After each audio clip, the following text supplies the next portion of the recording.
Sa video na ito, dadalhin ko kayo sa loob ng isang ospital na puno ng misteryo at takot. Isang forensic pathologist ang nagbahagi ng kanyang karanasan tungkol sa kakaibang mga pangyayari na naganap sa morgue at sa mga pasyente na tila sinasapian ng masamang presensya. Habang iniinspeksyon ng bangkay ni Xenia, natagpuan ang mga malalalim na sugat at kakaibang marka sa kanyang leeg. At sa kabilang bahagi ng ospital, isang pasyente na si Jericho ay nagwawala. Sinasabing may kalaban siyang hindi nakikita. Ano nga ba ang tunay na nangyayari sa ospital na ito? Alamin natin ang buong kwento sa Creepy Pinoy Stories. Magandang gabi po sa inyong lahat, mga tagapakinig ng mga kwentong katatakutan. Ako po si Dr. Manuel at nais kong ibahagi sa inyo ang isang karanasang hindi ko malilimutan. Nakatira ako ngayon sa Maynila, kung saan ako nagtatrabaho bilang isang forensic pathologist sa isang malaking ospital. Matagal na akong nagtatrabaho dito at marami na akong nakitang kakaibang mga kaso. Pero ang kwentong ito ang nag-iwan ng malalim na marka sa akin. Nagsimula ang lahat noong isang gabing maulan habang ako'y nag-iinspeksyon ng isang bangkay sa aming morgue. Sa ospital ng Maynila, habang bumabagsak ang ulan sa labas, pumasok ako sa malamig na morgue. Ang mga ilaw ay kumikislap at ang amoy ng formalin ay sumisingaw sa hangin. Binuksan ko ang stainless steel drawer at inilabas ang bangkay ni Xenia. Ang kanyang katawan ay puno ng malalalim na sugat at ang kanyang mga mata ay tinanggal ng marahas. Ano kaya ang nangyari sa iyo, Xenia? Bulong ko sa sarili habang iniinspeksyon ang kanyang katawan. Gawa ng isang halimaw ang mga sugat na ito. Habang iniinspeksyon ko ang bawat sugat, napansin ko ang kakaibang marka sa kanyang leeg, isang simbolo na hindi ko maipaliwanag. Ano ito? Tanong ko sa sarili habang kinukunan ng litrato ang marka. Matapos kong tapusin ang autopsy, tinawag ko ang mga kawani. Panatilihin ninyong nakagapos si Jericho. May posibilidad na siya ang may kagagawan nito, sabi ko. At magsagawa tayo ng endoscopy para malaman kung may mga bakas ng kanibalismo. Sa kabilang bahagi ng ospital, pumasok ako sa silid ni Jericho. Nakahiga siya sa kama, nakagapos at mukhang pagod na pagod. Sinimulan kong suriin ang kanyang vital signs. Wala akong natagpo ang kakaibang laman sa kanyang tiyan, ngunit ang kanyang katawan ay puno ng mga pasa at sugat. Habang sinusuri ko ang kanyang katawan, napansin ko ang mga maliliit na sugat na parang kagat ng hayop. Ano kaya ang dahilan ng mga sugat na ito? Tanong ko sa sarili. Kailangan nating baguhin ang paraan ng pagkakagapos sa kanya, sabi ko sa mga kawani. Dagdagan natin ang sedasyon para makatulong sa kanyang paggaling. Habang lumalabas ako ng silid, naramdaman ko ang problema ni Jericho. May mas malalim na dahilan sa kanyang paghihirap na hindi ko pa natutuklasan. Habang patuloy ang pag-ikot ng mga kawani sa ospital, narinig ko si Jericho na humihiling na itigil na ang pagmamasid sa kanya. Itigil niyo na, sigaw ni Jericho. Hindi niyo naiintindihan, may iba pang kumakalaban sa akin. Lumapit ako kay Jericho at tinanong, sino ang kumakalaban sa iyo, Jericho? Kailangan naming malaman para matulungan ka. Hindi namin pwedeng itigil, sagot ng isang nurse. Para ito sa iyong kaligtasan. Bigla siyang naging balisa at nagsimulang magwala. May iba. Paulit-ulit niyang sinasabi habang pilit na kumakawala sa pagkakagapos. Ang kanyang mga salita ay nagdulot ng takot sa mga kawani. Iwasan natin ang sedasyon, sabi ko. Maging maingat tayo dahil sa lakas na ipinapakita ni Jericho.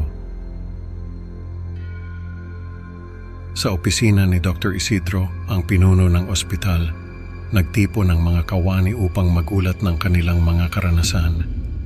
Ang mga mukha nila ay puno ng kaba.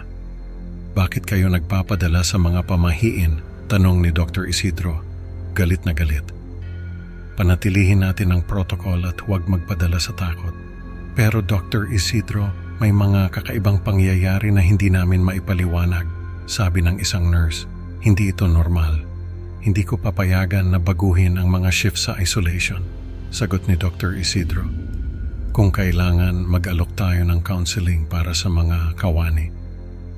Sa kabila ng kanyang mga utos, hindi maalis ang takot sa mga kawani.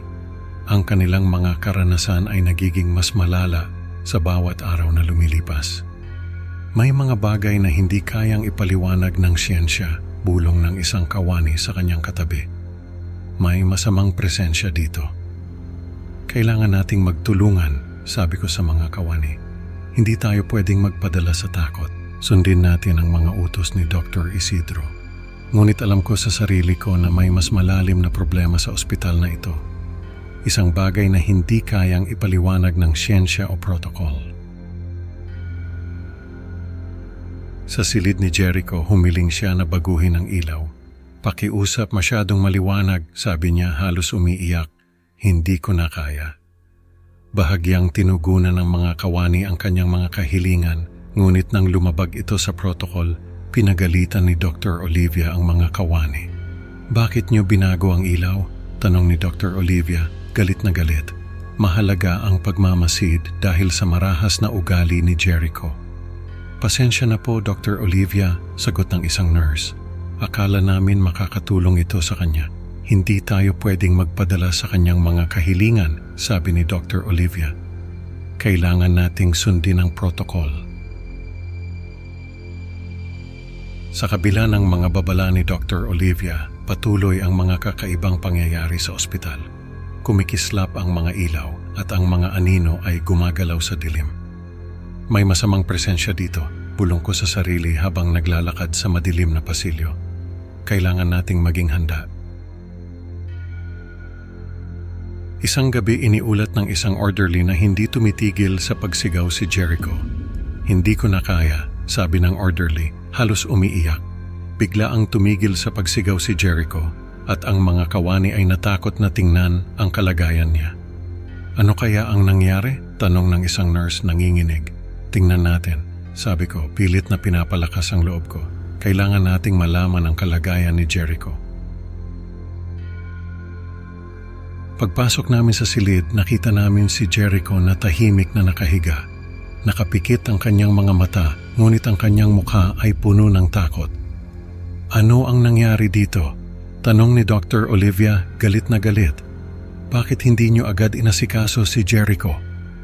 Pasensya na po, Dr. Olivia, sagot ng isang nurse. Natakot kami.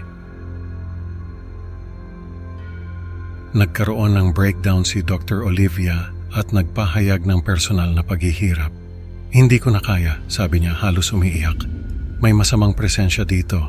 Lumapit ako kay Dr. Olivia at tinanong, ano ang nararamdaman mo? Baka may mga detalye kang hindi pa nasasabi. Isang bagong pasyente na si Edna, isang dating kawani ng ospital, ang dumating. Pinahihirapan din ako ng nilalang na bumabagabag kay Jericho, sabi ni Edna, nanginginig. I-admit natin si Edna at bigyan ng gamot para sa psychosis, sabi ni Dr. Renato. Kailangan nating malaman ang totoo. Ang huling tala ay nagmumungkahi na takpan ng mga pangyayari, i-admit si Edna, at umasang hindi na maapektuhan ng nilalang ang iba pa. Hindi pa natatapos ang dilim sa loob ng ospital na ito, bulong ko sa sarili. Ang kwento natin ngayong gabi ay nagpapaalala na may mga bagay na hindi kayang ipaliwanag ng siyensya. Salamat sa pakikinig mga kaibigan, huwag kalimutang mag-like at mag-subscribe para sa mas marami pang nakakatakot na kwento. Can't wait to see you sa next upload. Hanggang sa muli, mag-ingat kayo. Baka may ibang nilalang na nagmamasid sa inyo.